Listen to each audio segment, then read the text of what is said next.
Hi everyone, my name is Abhiraj Garakapati. Welcome to my YouTube channel Amazing Abhi. Previously, Jinwoo asked Kaizal to take him to his sister as fast as possible. The scene shifts to the school where Sung Jinwoo shadowworks are cutting down the invading orc monsters. They methodically clear the classroom and secure the space, rescuing the remaining students as they go. The students stand frozen in disbelief. They cannot fathom that what look like monsters have just saved their lives. Sung Jin-ah moves forward and approaches one of the towering shadowworks, searching desperately for any sign of her older brother. She begins to call for Sung Jin-woo, but the shadowwork raises a hand to stop her and points toward the doorway. Heavy footsteps begin to echo through the corridor. Cut to another location. An orc warlord sits upon a crude throne while a subordinate kneels and delivers urgent news. The subordinate reports that the final restrictions have been lifted, and the path into the human world is now open. The throne-bound warlord proclaims himself the chieftain of the Red Blade tribe and exudes confidence that nothing will stand in his way. The subordinate adds that high orc warriors are assisting the humans at the school, a non-expected complication for the invasion. Irritated, the chieftain asks for the exact number of those opposing forces. The reply comes back, 3. Hearing this, the chieftain snares in contempt and grows enraged at the thought that his foes could be held by so small a force, judging the situation pitiful. He rises, grips his weapon, and orders his followers forward. He intends to lead the assault personally and turn the way ahead into slaughter. Meanwhile, deep inside the dungeon, insect-type monsters swarmed around the strike team. Anxiety spread through the hunters as the creatures closed in. The hunters begged their leader not to stay. They feared that if the monsters marked them as enemies, the team would be wiped out. Their leader, Park Jong-soo, refused to abandon the mission. He argued they could not simply withdraw now. Pulling out would invite chaos outside and make a mess of what waited beyond the gate. At that moment, a massive shadow approached. Beardu had arrived, sealing Beardu, so close, unnerved Park Jong-soo, but he forced himself to remain composed and ordered the team to move forward. In an instant, Beardu blinked, vanishing from one spot and reappearing directly before Park Jong-soo. The sudden appearance startled the leader, knocking him to the ground. Without exchanging words, Beardu tossed an object toward the fallen hunter, and then turned and walked away. The other hunters rushed to Park Jong-soo's side, worried and ready to follow the strange shadow. They asked if he was all right and whether they should pursue the monsters. Park Jong-soo waved them off, and told them to examine what Beardu had left behind first. When they inspected the object, their faces drained of color. It was the severed head of the Death Knight. Staring at it, Park Jong-soo realized the implication. Whatever had toppled the Death Knight had killed a top-ranked foe in an instant. He muttered that the thing they had just seen was far stronger than they'd imagined. He asked if anyone still wanted to retreat. When he looked up, however, he found he was the only one still hesitating. The other hunters had already scrambled to follow Beardu and the summoned creatures deeper into the dungeon. Back at the school, Sangjin moves high orc shadow soldiers move to shield the students, confronting the attacking orcs. The orc chief didn't prove far stronger than the soldiers expected, pressing the attack despite their effort to hold the line. The chief didn't boast that orc tattoos marked victory, each one a tally of fallen foes, and he taunted the high orcs as he advanced. One of the high orc shadows managed to block the chief in strike, a move that briefly impressed him. He acknowledged the block but dismissed their chances of winning. With brutal force, he sliced into the defenders, expecting to break them. Yet the shadow soldiers only fell and reformed, rising again as if nothing had happened. The chief didn't froze in confusion.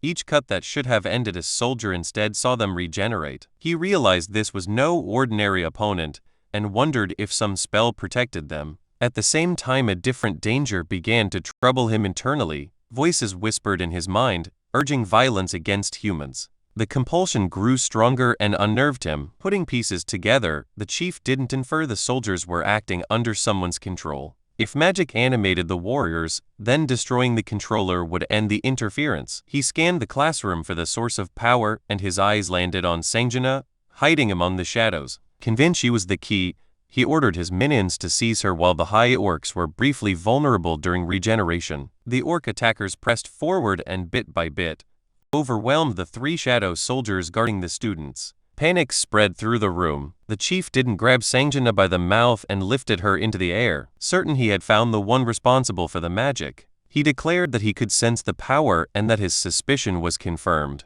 Jinna trembled with fear as he prepared to finish her. Then something outside the window cut through his focus. A massive shadow descended from above, its presence so overwhelming that the chief didn't staggered back in shock. He barked at his followers to brace themselves. Something terrifying had arrived. Before he could react further, Sangjin grew crashed through the building. The impact sending the chief didn't fly. The classroom erupted as the threat was interrupted. Sangjin moved to Jinna's side, gently calming her and reassuring her she was safe. The chief didn't struggle to his feet, now staring in fear at Jinna in the looming figure of Kaizal at his side. The chief didn't try to proclaim himself Garrick Doruko, leader of the Red Blade tribe, but Jinna cut him off without a word, silencing the boast. Jinna swept the room with quick checks. He hugged Jinna tightly and whispered an apology for arriving late, then asked Han Songyi if she was all right. She shook her head weakly, noticing a red mark marring Jinna's face. Jinna's calm hardened into anger. Without hesitation, he summoned Igris and other shadows to guard the children. He assigned Igris to protect Sangjin, then ordered his shadow soldiers to escort the students downstairs to safety. An orc tried to flee in the confusion, but Jinna snapped at him to stay put. Once the students were evacuated, the orc leaders stepped forward to confront Jinna. The leader realized that the immortal high orcs were not creatures of their kind, but soldiers under someone's command, and demanded to know who Jinna was and how he spoke their language. Jinna gave no answer. The orc signaled his troops to attack. The orcs charged.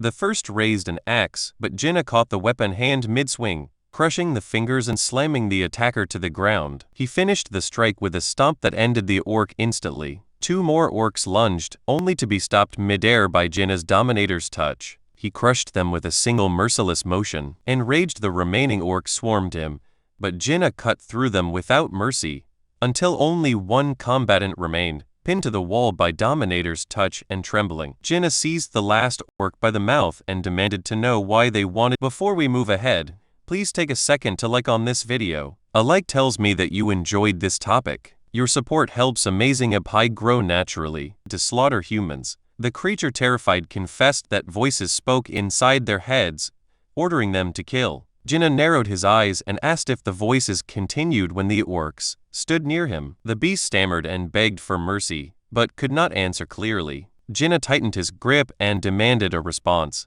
When none came, he called forth his dagger. He observed that, in the orc's eyes, he was not even human, yet Jinna said he would grant forgiveness. His forgiveness came with a warning: it would not be painless. Back in the dungeon, Chahian tried to stop one of the summoned shadow ants from devouring a fallen creature, scolding it for eating something rare and valuable. She warned the ant not to waste it. The ant scratched her shoulder and continued feeding. Chahian flinched from the pain, but a massive shadow bearer moved in and began to heal her injuries. Chahian watched, surprised. The summoned shadow's healing felt more potent than her own magic, and she could not help but wonder at the difference. The party pushed forward into the boss chamber and froze. A monstrous figure hovered at the center, encircled by many undead minions. The hunters identified the foe instantly. It was an archlich flanked by 10 death knights, a combination no ordinary A-ranked team should face. Park Jung-soo remembered a past disaster in China. The Gold Dragon Guild had once been wiped out by an archlich,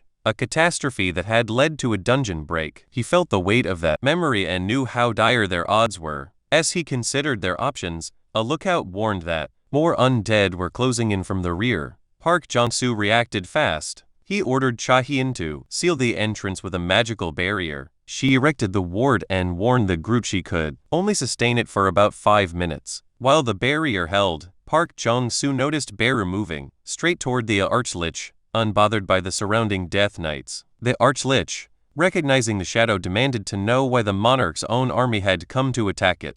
The boss could not fathom being targeted by the monarch's personal soldiers. Beru's reply was curt and mocking. The shadows had been chosen by the monarch, and the Lich had not. The archlich refused to accept this and declared it would report the affront to the monarch itself. Beru showed no patience for rhetoric. With a single decisive move, he leapt forward, grabbed the glowing essence lodged in the Lich's chest, and crushed it in his hand. The archlich screamed as his core was destroyed. Instantly, the undead soldiers animating the dungeon began to collapse and vanish. The boss's hold over them had been broken. The hunters stood in shocked silence. Beru had slain an archlich in one blow, a feat far beyond what they imagined possible from a summoned shadow. After the victory, Beru roared triumphantly. Park Jong-soo, watching, recalibrated his estimate of Sung Jin-woo's power. Even if Jin-woo could not control every summon at once without draining himself, commanding a portion of that army still constituted a force stronger than a major guild. Back at the school, the Hunter Association arrived to secure the scene and take control of the aftermath. Sung Jin-woo sat inside a car with Chairman Go Gun-hee as the chairman briefed him on the rescue. The chairman reported that 213 students who had fled quickly were safe, 10 more had been pulled from the building, and the remaining students were unaccounted for. He then showed Jin-woo a graph on his phone charting gate appearances in the area over the past 6 months. The chairman explained that gate incidents were spiking worldwide and that the number of newly awakened hunters was rising alongside them. In short, gates and hunters were both increasing. Jin-woo asked why the chairman had asked to meet him that day. In response, Go Gun-hee handed over a stack of documents and indicated that official requests to meet Jin-woo had arrived from multiple countries: Japan, the United States, China, Russia, France, the United Kingdom, Germany, and even several nations in the Middle East. The chairman added that some foreign parties had likely already attempted contact through unofficial channels. He reminded Jin-woo that while the association could honor Jin-woo's request to protect his personal information, it could not legally prevent foreign governments or organizations from making contact. Go Gun-hee urged Jin-woo to consider staying in Korea, arguing that the country would struggle to adapt to these fast-moving, global changes without its strongest hunters present. As the car neared a hospital, the chairman told Jin-woo that his younger sister, Sung Jin-ah, had been taken there for treatment. Preparing to leave, Jin-woo listened as Go Gun-hee pledged the association's full support if he chose to remain inside Korea, promising whatever resources were necessary. The chairman emphasized the stakes. The nation had already lost 3 of his 10 S-rank hunters and could not afford another loss. Hearing the warning, Jin-woo stated that from then on, he preferred to enter high-rank gates alone and asked if the chairman could arrange that. Surprised, the chairman asked whether that preference explained Jin-woo's recent formation of a personal guild, effectively a one-man assault squad. He thought it over and admitted that while difficult to accommodate, it was not impossible. Fast forward, Yoo Jin-ho is on the phone trying to recruit a family member to join the new guild. The person on the other end is his cousin, Yoo Suk-yeon, and a rank hunter. At first, she is skeptical. She questions joining a new guild that hasn't even been officially formed and jokes that Jin-ho might be getting scammed by some shady recruiter. She also weighs the alternative of becoming an ambassador for her father's guild. Everything changes the moment Jin-ho mentions who is forming the guild. Sung Jin-woo. The name immediately piques her interest and makes the offer real. When she arrives, Jin-ho introduces her to the group. Yoo Suk-yeon, a rank hunter, and his cousin. Her excitement to meet Jin-woo fills the room. Jin-ho teases that she's the real celebrity in the meeting. Sung Jin-woo watches, quietly wondering if she really is as ranked as she claims. They sit down to talk. Jin-woo warns Suk-yeon that joining his guild will draw attention and asks whether she is prepared for the fallout. She answers confidently that anything is preferable to getting mixed up with Yoo Jin-sung. Jin-woo looks puzzled and asks who she means. Jin-ho clarifies. Yoo Jin-sung is his older brother. Jin-woo remarks about the brother's bad reputation for personality, and the small group laughs off the awkwardness. After the brief banter, Suk-yeon asks if she can take a selfie with Jin-woo to post online. Cut to the Hunter Association building. A stormy political scene unfolds as Senator Nam Young-wook confronts Chairman Go Gun-hee over the chairman's plea to let Sung Jin-woo enter high-level dungeons alone. Nam argues that the special regulation was effectively created the moment Jin-woo set up his private guild and calls the arrangement blatant preferential treatment. He insists the association exists for all hunters, not for the convenience of one individual, and demands a formal explanation. Chairman Go Gun-hee concedes the basic point. Yes, it appears preferential. But he immediately lays out the practical reasoning behind the compromise. He frames the choice starkly. When a dangerous dungeon breaks open, would the country rather deploy 20 A-rank hunters or authorize a single proven assault squad led by Sung Jin-woo? The question forces officials to weigh efficiency against principle. The chairman warns that guilds and foreign powers are already desperate to recruit Jin-woo. If Korea refuses to accommodate him, they risk losing their strongest asset to outside interests. He invokes past mistakes, reminding the room of when Hunter Won Dong-soo left for America, and presses the senators to consider the real cost. When another S-rank gate appears on Korean soil, who will be there to save them? Back in the city, Cha Hyun stared at her phone and froze. The picture on the screen showed Sung Jin-woo beside Yoo Soo-yeon, and the sight made her tremble before she let out a frustrated scream. Fast forward, Sung Jin-woo and Yoo Jin-ho stood before a massive gate preparing for the new guild's first official raid. Yoo Jin-ho marveled at the sight. He had never seen anything like this. The gate towered above them. Reporters swarmed, immediately peppering them with questions. Cameras flashed and voices shouted, even asking about Jin-woo's relationship with Yoo Soo-yeon. Jin-woo turned to Chief Woo Jin-chul and asked why his personal details hadn't stayed private as promised. Chief Woo explained that while the association could protect private records, it could not prevent the public from discovering a gate's location. Once word spread, social media exposure was beyond the association's control. Jin-woo remembered the Instagram photo and the leaks it could cause. As preparations continued, Yoo Jin-ho suggested hiring. Before we move ahead, please take a second to share on this video. Sharing helps this video reach friends who may also enjoy anime, gaming, travel, cricket, chess, career basics, or personal stories. Your support helps Amazing Abhi grow naturally. A mining and collection team. He didn't think he could manage the operation alone. Jin-woo reassured him that he needed worry. His shadows would handle collection and cleanup. Chief Woo checked the mana signatures of Jin-woo's shadow soldiers and watched in astonishment. Every shadow registered at B rank or higher. He observed that a squad like this more than qualified for a raid permit into an A rank gate. The sight of Jin-woo's organized high rank shadows undercut the complaint about preferential treatment.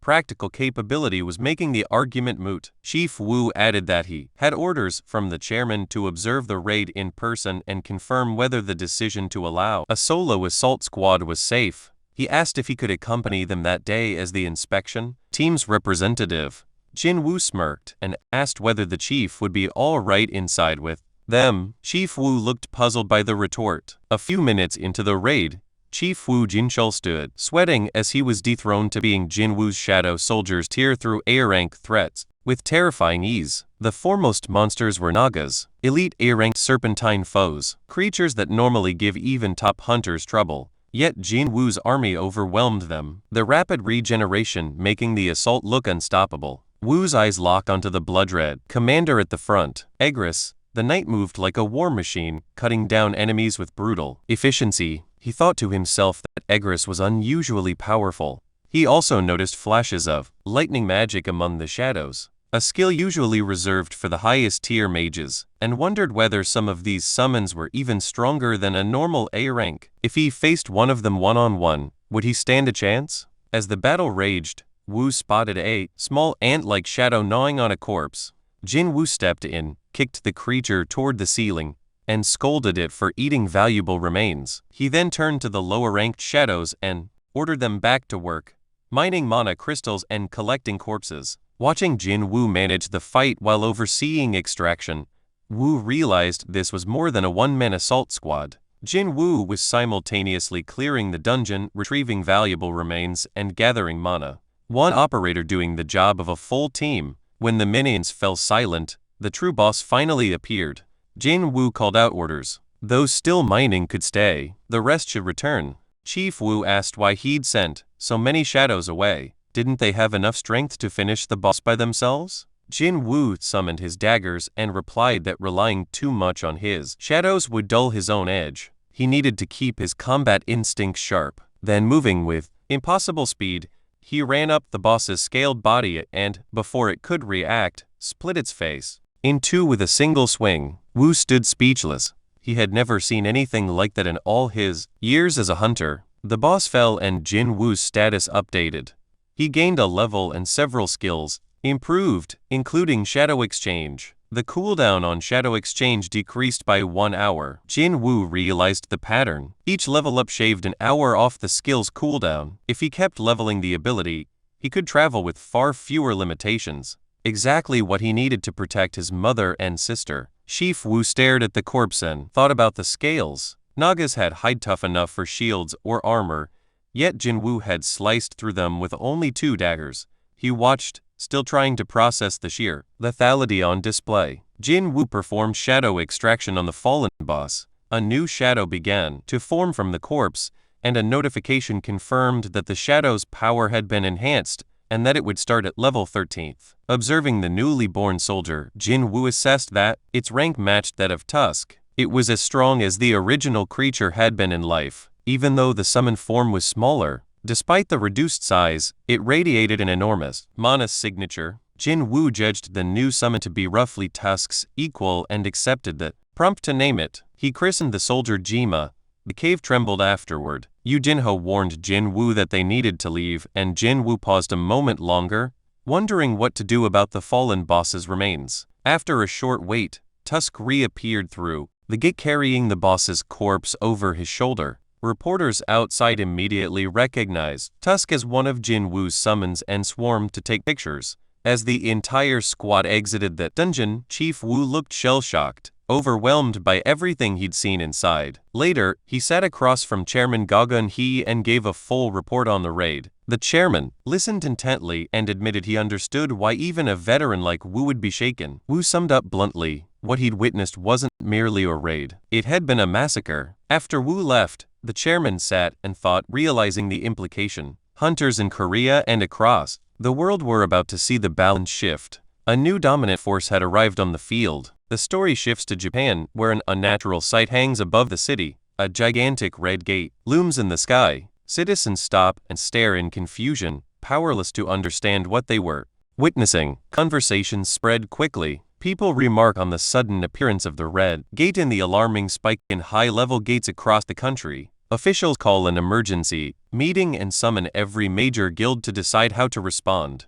The urgency is plain. Japan recently lost 7 S-rank hunters during the Jeju Island raid, including Godu Yujin, and the nation no longer has the manpower to handle another S-rank disaster on its own. Remaining S-rank members of the Drawsword Guild walk into the conference room, heads down but determined. Observers whisper that President Matsumoto Shija of the Japanese Hunters Association is being pushed to his limit after Godu's death.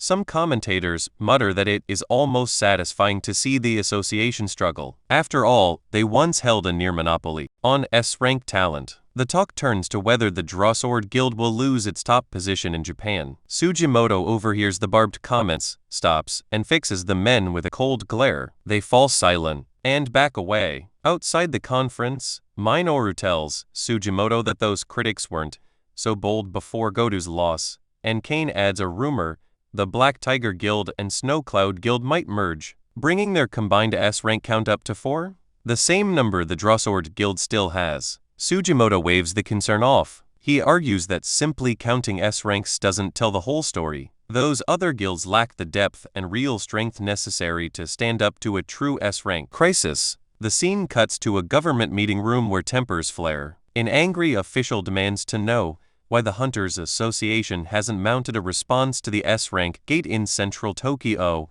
and warns of the catastrophic consequences of a dungeon break. Chairman Matsumoto Shija answers soberly, the remaining S-rank hunters in Japan are not capable of clearing an S-rank gate without support from national-level hunters. Another official points out the obvious and painful lesson from the Jeju raid. Attempting an S-rank clear without national support can end in disaster. Japan already lost its best men, including one who was rumored to be nearing national level. Someone suggests contacting Thomas Andre, the American national-level hunter, but the room quickly realizes Japan lacks the funding to hire such mercenaries. Every nation is now scrambling. With gates popping up worldwide, mercenary national-level hunters are in demand and expensive. The discussion grows tenser as options dwindle and diplomatic channel strain. Japan has few external recourses left. At that moment, Sugimoto speaks up with a different solution. He mentions a specialist known as the barrier expert, Yuri Orlov, someone who might be willing to help, but only for the right price. The scene opens with Sung Jin Woo sitting alone in his car, reflecting on his progress. He notes that he's reached level 101. At level 100, he received the key to the carton on temple, and at 101, all his job-specific skills leveled up. He can't help but wonder what level 102 will bring as he steps out of the car. In the parking lot, he spots Cha Hyan. She freezes when she sees him and immediately turns to walk away. In a blink, Jin Woo is beside her. He questions silently and with a half-tease why she ran. If she planned to flee, why come to his office at all? Flustered Cha Hyan stammers and points toward a parked car, explaining it's still there. Last time she couldn't take it because they used Shadow Exchange to teleport to the gym. Cha asks whether Jin Woo has time to talk. He laughs around at the emptiness. Jin Woo explains that Vice Guildmaster Yu Jin-ho stayed behind at the dungeon site, which leaves the two of them alone, a fact that makes Cha flush with embarrassment. Cha avoids confessing her feelings. Instead, she relays a message from Min Byung-yu. She had seen a vision while unconscious on Jeju Island. Drifting in darkness, a hand reached down and pulled her up.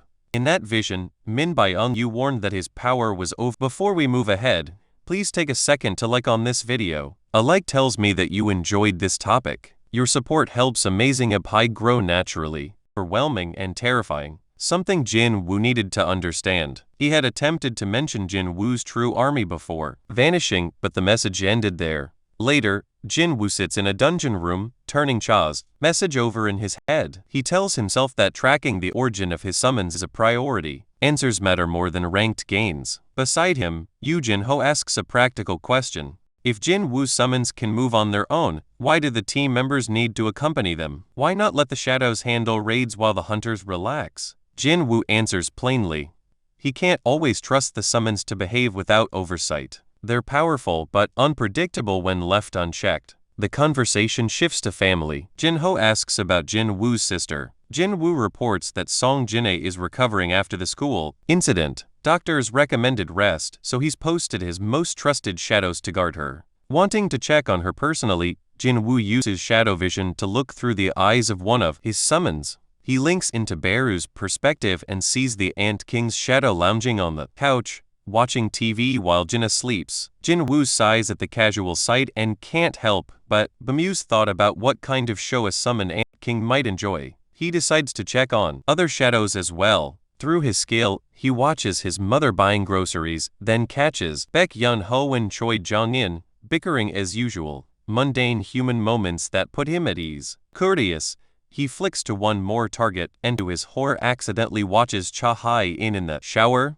Startled, Jin Woo immediately severs the connection. Embarrassed, he settles back into silence. Jin Woo blushes and resolves to apologize to Cha. Maybe even buy her lunch sometime to make the move shifts when Yun-ho reports new intelligence. An S-rank gate has opened in Shinjuku, Tokyo, and a dungeon break is likely in less than 3 days. Japan is urgently summoning hunters. Jin-ho asks whether the Japanese officials contacted Song Jin Woo. Jin Woo confirms they did, but he says something else is occupying his mind right now. The mystery Min Byung-jae hinted at. As they speak, the dungeon trembles. The ground rumbles beneath them. The two prepare to move out. The scene moves to Tokyo, where Russian national-level hunter Yuri Orlov introduces himself to Sugimoto, a Japanese official, and presents himself as the world's premier support-type hunter. Orlov mocks the Drawsword Guild's evacuation choice and scoffs at Japan's manpower shortfall. He says he read their report and agrees that evacuating civilians was wise,